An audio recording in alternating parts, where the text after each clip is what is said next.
नमस्कार, आप देख रहे हैं श्री गंगा न्यूज़। इस समय हमारे साथ में प्रियंका जी हैं, जो कि समाज सेवी हैं, लोगों की हमेशा सहायता करती हैं और गोरखपुर ही नहीं पूरे उत्तर प्रदेश सहित पूरे देश में जाकर जो गरीब तबके के वर्ग हैं, लोग हैं, उनकी सेवा करती हैं। दलित समाज के जो लोग हैं वहाँ भी जाती हैं, उनकी समस्याओं को हमेशा उठाने का काम करती हैं। जो उनकी समस्याएँ हैं हमेशा उसको उठाकर उनका हल कराने का, निस्तारण कराने का काम करती हैं।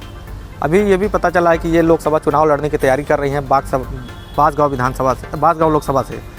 आपको बता दें कि बांसगांव लोकसभा से 2009 से लगातार कमलेश पासवान वहाँ से सांसद हैं, जो कि चौथी बार आज फिर से बीजेपी ने उनको टिकट भी दे दिया है। तो किस तरह से आप उनको टक्कर देंगे? देखिए, कमलेश पासवान से पूरी बांसगांव की जनता नाराज़ है। इसका रीज़न ये है कि वो लोगों से मिलते नहीं हैं और वो पूरी तरह व्यवसायी बन चुके हैं। सबसे बड़ी बात ये है। और मैं भी एक बात बोलना चाहूँगी कि उनके ऊपर भी कई अटैक्स हुए हैं, कमलेश पासवान के ऊपर। लेकिन एक एमपी जो खुद अपने लिए न्याय नहीं ले पाता, वो लोगों के लिए न्याय क्या ले पाएगा? लेकिन जबकि हमेशा वो कहते हैं कि बिजनेसमैन होना कोई बड़ी बात नहीं है। अभी कुछ दिन पहले आपने देखा होगा मुकदमाबाजी उसमें हुआ था, तो कह रहे हैं कोई व्यवसाय करना कौन सी गलत बात है? नहीं, व्यवसाय करना गलत बात नहीं है, लेकिन आप सिर्फ व्यवसाय कीजिए ना। आप अडानी अंबानी भी क्या कूद जाएं? इनको जब राजनीति में आने से पहले इनके पास कितनी संपत्ति थी? या बीजेपी के जितने भी लोग मैं देख लूँ, अगर बीजेपी के जितने भी लोग देखोगे अपनी लिस्ट, अगर मैं आपको निकाल के देख लूँ, तो सारे के सारे लोग, अब जय शाह, जो अमित शाह के बेटे हैं जय साहब, 50,000 सिर्फ उनका था जो कंपनी थी उनकी। आज उनकी 1600 करोड़ रुपए, 16,000 करोड़ रुपए की संपत्ति हो गई। तो इन और बीजेपी का क्या हिस्ट्री था, आप बताइए? क्या उनके पास कौन सा बड़ा दफ्तर था? आज देश के हर शहर में, हर गांव में बीजेपी का एक बड़ा दफ्तर है। वहीं कांग्रेस अगर आप देख लेते हैं तो कांग्रेस देखिए, अगर जो भी 70 सालों में काम हुआ, कांग्रेस ने ही किया। इवन मैं जो यहाँ खड़े हुए हैं वो कांग्रेस की देने, हम लोग उन्हीं के टाइम में पढ़े लिखे हैं। और अगर जिस हिसाब से आज का फीस बढ़ा हुआ है, अगर वो फीस उतनी बढ़ी होती तो मैं BHU में नहीं पढ़ पाती, और शायद आप लोग जहाँ से पढ़े वहाँ से आप लोग नहीं पढ़ पाते। तो मेरा सिर्फ यही कहना है कि अगर आप करो ना, बीजेपी से किसी को कोई दिक्कत नहीं है, लेकिन जिस हिसाब से आप धर्म के नाम पे आप क्या बोल के आए थे भाई, 2 करोड़ नौकरियां देंगे? ये लोग बोलते बहुत पुरानी बात हो गई। अरे पुरानी बात हो गई, लेकिन आपके मैनिफेस्टो में तो था ना कि आप करेंगे यही काम। आपने बोला कि अब 2 करोड़ नौकरियां देंगे, महंगाई खत्म करेंगे, महिलाओं को सुरक्षा देंगे, और हवाई जहाज से चप्पल पहनने वालों को घुमाएंगे। हवाई जहाज ही बेच दिया, चप्पल वाला चप्पल में ही रह गया। उसके बाद 2 करोड़ नौकरियां हैं। उन्होंने पूछा क्या हुआ, ये जुमला था? बीजेपी हमेशा कहती है कि जो कोई अपराध करेगा उसकी जगह जेल है। हाँ, नहीं, बिल्कुल, जो कोई अपराध करेगा उसकी जगह जेल है या बीजेपी खुद है। क्योंकि जो अपराध करके आप बीजेपी में चले जाते हैं तो आप क्लीन हो जाते हैं, आप धुले हुए इंसान हो जाते हैं। आप बिल्कुल सही, चाहे नारायण राणे का ले लें या हेमंत विश्व शर्मा का ले लें, करोड़ों को घोटाला करके वो अगर बीजेपी आपने ज्वाइन कर लिया तो आप बिल्कुल साफ है और सुथरे हैं। अगर आप बीजेपी को देखते हैं तो बीजेपी ही पूरी कांग्रेस युक्त हो गई है। 80% कांग्रेसी हैं बीजेपी में। रीज़न क्या है? क्योंकि इनके पास जो लोग, भाई अब करे तो क्या करे? अब अभी जो इनका विरोध करता है वो जेल में जाता है। पहले हमारे लोकतंत्र में हमारे सिटिंग CM है हेमंत सोरेन, जो उनके सामने झुकने से उन्होंने मना किया, उनको जेल में डाल दिया गया।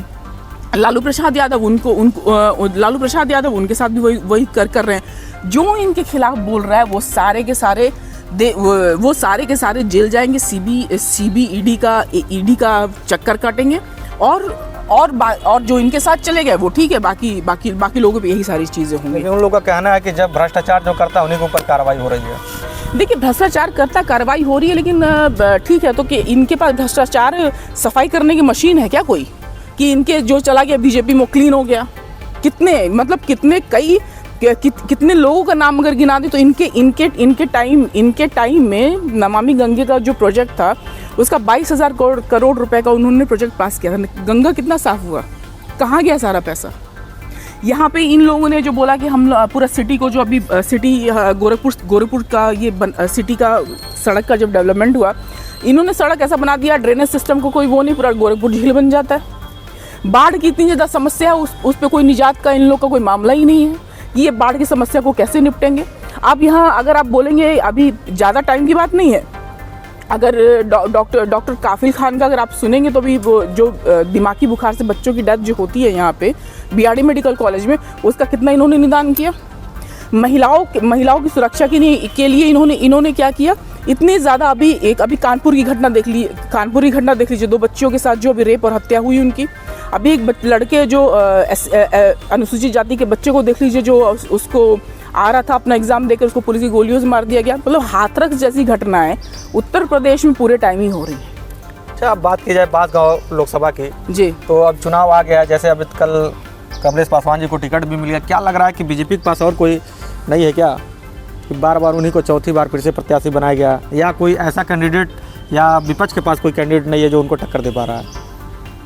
देखिए इस बार मतलब कमलेश पासवान जी के खिलाफ लोग बहुत ज़्यादा गुस्सा है। ये मैं पूरे जो तह तक जाके बांसगांव में पूरी जगह मैंने घूमा है, बात किया है लोगों से, युवाओं से बात किया है, महिलाओं से बात किया है, तो पूरी बहुत ज़्यादा आक्रोश है लोगों में।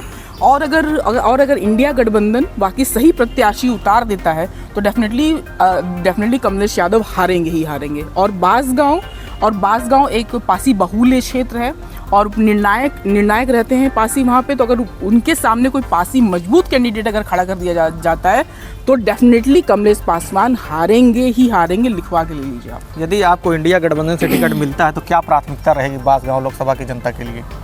देखिए सबसे पहले निवारण तो हमारे वहाँ जो यहाँ पे बाढ़ का जो आता है, बाढ़ का जो समस्या बहुत ज़्यादा हमारे यहाँ पे है।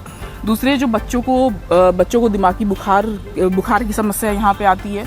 तीसरा यहाँ पे बच्चों को शिक्षा के लिए, युवाओं को रोजगार के लिए, बहनों को सुरक्षा के लिए, बहनों को आत्मनिर्भर बनाने के लिए जितना भी एक एमपी कर सकता है उतना मैं करूँगी। और सिर्फ ये सिर्फ एक ही टर्म का नहीं रहेगा। मैं जब तक एमपी वहाँ डेफिनेटली अगर मैं लड़ूंगी तो मैं जीतूंगी, ये मैं लिख के दे सकती हूँ।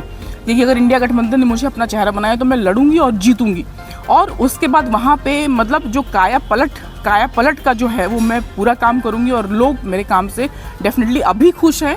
जब मैं एनजीओ चलाती हूँ और तब जब मैं एमपी बन जाऊँगी तो मेरे अंदर हाथ में और पावर आ जाएगा लोगों को काम करने के लिए। तो ये थी प्रियंका पासवान जी, साफ तौर पर तमाम बातों कही, लोकसभा चुनाव को लेकर भी बातें कही और सरकार पर जमकर हमला भी बोला है।